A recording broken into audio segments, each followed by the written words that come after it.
Dr. Andrus Andarbutom MPD, Kepala Biro Administrasi Akademik dan Keuangan, menyatakan bahwa IAKN telah siap untuk bertransformasi menjadi Universitas Kristen Negeri. Tentu ada beberapa hal yang perlu diupayakan dalam memenuhi cita-cita tersebut. Yang pertama adalah dari sisi tugas saya, maka kita akan mengenalkan manajemen perguruan tinggi modern.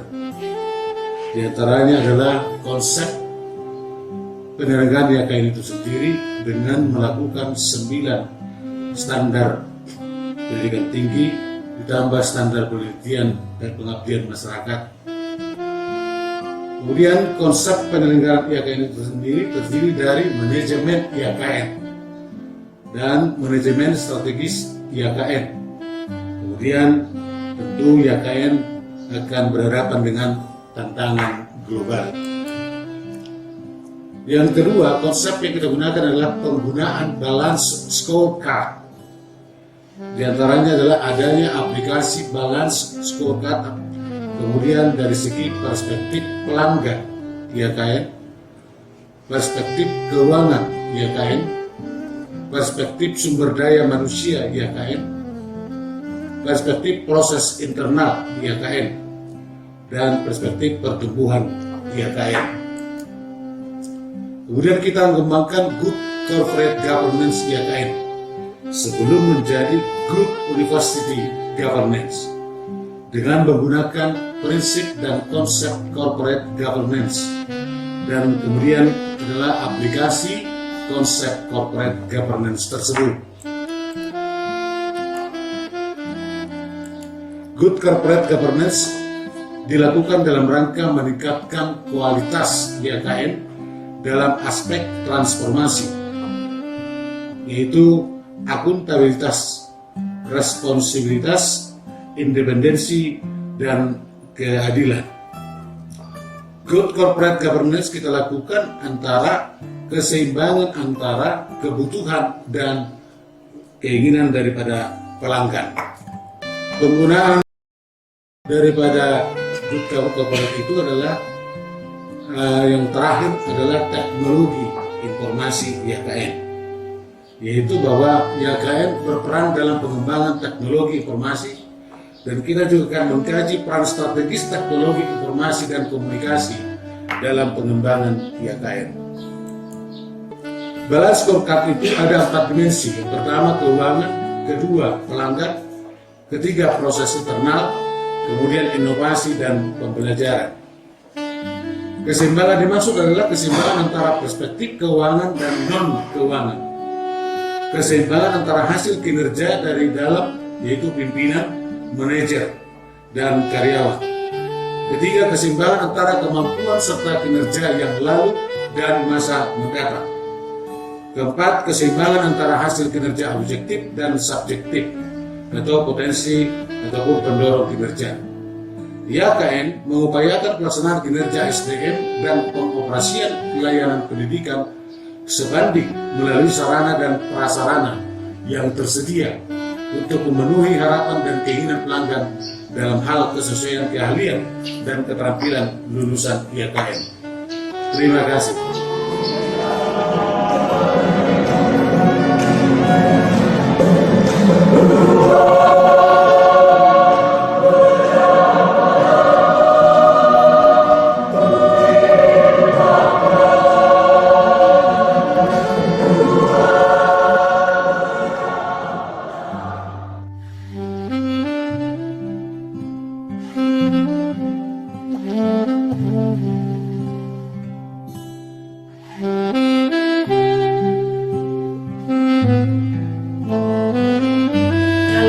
Selamat siang bagi kita semua. Saya Profesor Dr. Linca Sihombing MPD, Rektor Institut Agama Kristen Negeri Tarutung. Salam jumpa buat kita semua.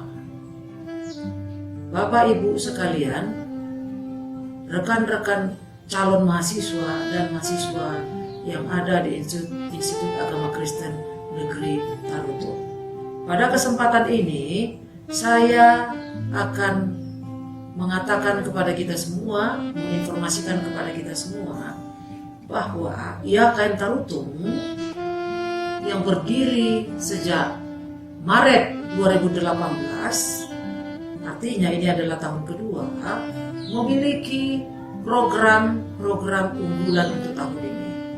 Program-program unggulan itu adalah karena kita memiliki program studi yang berada di luar ranah program studi teologi dan pendidikan agama Kristen. Program-program tersebut adalah program studi pariwisata budaya dan keagamaan, program studi sosiologi, program studi kepemimpinan, program studi pendidikan untuk anak usia dini, dan program studi manajemen pendidikan. Bapak Ibu sekalian, pemirsa yang mendengarkan saya menjelaskan ini, berikut mahasiswa IAKN Tarutung dan calon-calon mahasiswa IAKN Tarutung. Saya akan katakan bahwa Ananda sekalian pasti beruntung jika masuk ke Institut Agama Kristen Negeri Tarutung. Karena harus diakui, Institut Agama Kristen Negeri Tarutung adalah satu-satunya perguruan tinggi keagamaan negeri yang berada di bawah Kementerian Agama. Kalaupun ada perguruan tinggi yang lain, itu tidak di bawah perguruan tinggi agama, tidak di bawah Kementerian Agama, tapi berada di bawah Kementerian Mendikbud. Dan kemudian program-program studi yang ditawarkan di IAKN Tarutung ini harus saya katakan bahwa itu tidak ada di perguruan-perguruan tinggi yang ada di seputaran IAKN Tarutung tersebut. Di samping itu, calon-calon mahasiswa IAKN Tarutung harus mengetahui bahwa IAKN Tarutung menyediakan 200 beasiswa untuk calon mahasiswa baru. 200 beasiswa tersebut itu terdiri atas proyek beasiswa kita yang disebut dengan seleksi nasional penerimaan mahasiswa baru IAKN Tarutung yang akan diselenggarakan sekitar awal Mei hingga Juni. Itu cukup dengan menggunakan portofolio. Yang dimaksud dengan portofolio ini adalah calon mahasiswa tidak perlu datang ke IAKN Tarutung. Cukup mendaftar hal-hal yang dibutuhkan, item-item yang dibutuhkan untuk bisa masuk ke dalam seleksi nasional PMB IAKN Tarutung melalui portofolio dengan membuka website IAKN Tarutung khusus untuk Selnas tersebut. Selnas ini adalah seleksi nasional penerimaan mahasiswa baru yang diselenggarakan oleh 7 perguruan tinggi keagamaan Kristen di seluruh Indonesia. Tetapi yang saya bicarakan ini adalah Selnas PMB untuk IAKN Tarutung yang notabene adalah salah satu dari 7 perguruan tinggi keagamaan negeri yang sudah saya bicarakan tadi. Model kedua itu namanya ujian tulis. Ujian tulis ini direncanakan akan dilaksanakan di awal Juni 2020 ini. Ujian tulis ini itu akan diselenggarakan serentak di seluruh Indonesia. Memang sedang diupayakan supaya ujian tersebut bisa dilaksanakan secara online. Tetapi jika nanti pada akhirnya tidak dimungkinkan untuk bisa menyelenggarakan ujian tulis tersebut secara online, itu akan dilaksanakan di satuan kerja perguruan tinggi itu masing-masing. Contohnya di IAKN Tarutung dan di tempat-tempat yang ada di seputar IAKN Tarutung seperti pembimas-pembimas. Nanti akan diumumkan di mana mereka akan bisa juga ikut ujian tersebut. Kalau nanti di AKN Manado misalnya, maka calon-calon mahasiswa tersebut pergi ke AKN Manado atau di daerah-daerah di mana kanwil-kanwil keagamaan, juga pembimas-pembimas agama Kristen boleh membantu calon mahasiswa tersebut ujian di tempat itu juga.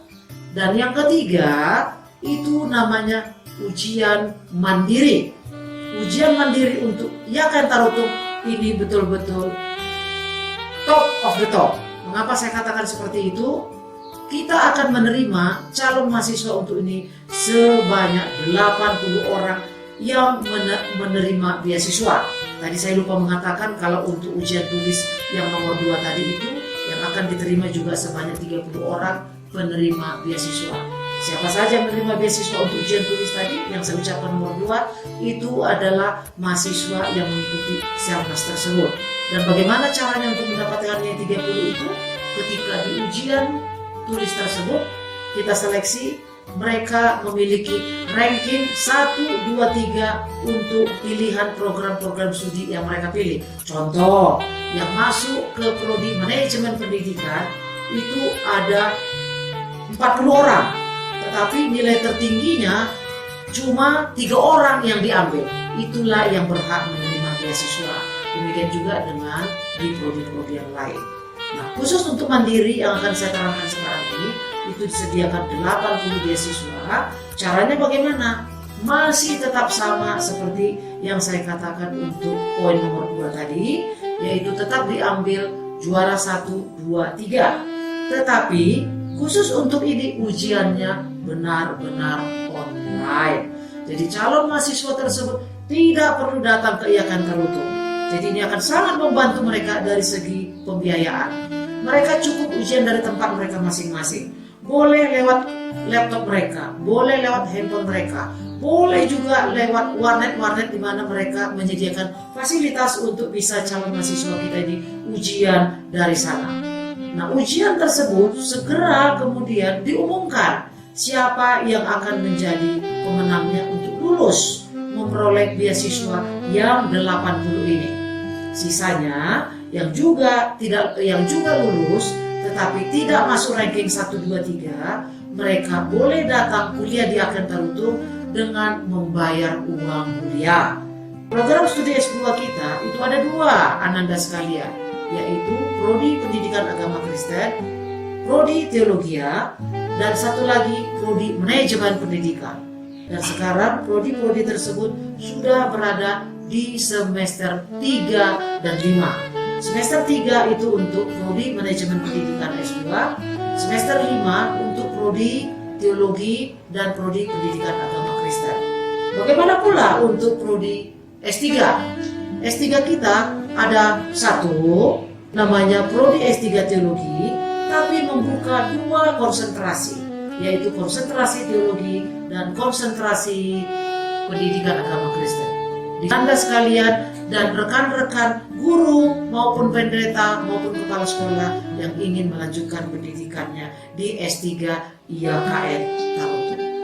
Akhir kata saya akan mengatakan, ananda sekalian, rekan-rekan dosen, rekan-rekan guru, dan rekan-rekan kepala sekolah yang akan mengambil program-program studi di IAKN Tarutung, kalian sudah pada tempat yang benar jika bergabung dengan IAKN Tarutung.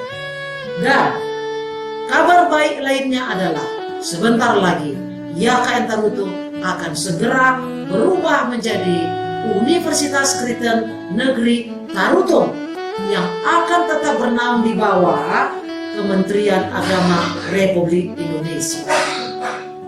Terima kasih. Sampai jumpa. Profesor Dr. Lin Sihombing dalam sambutannya berharap agar para wisudawan-wisudawati dapat mengikuti jejak para seniornya yang mayoritasnya berhasil masuk seleksi CPNS.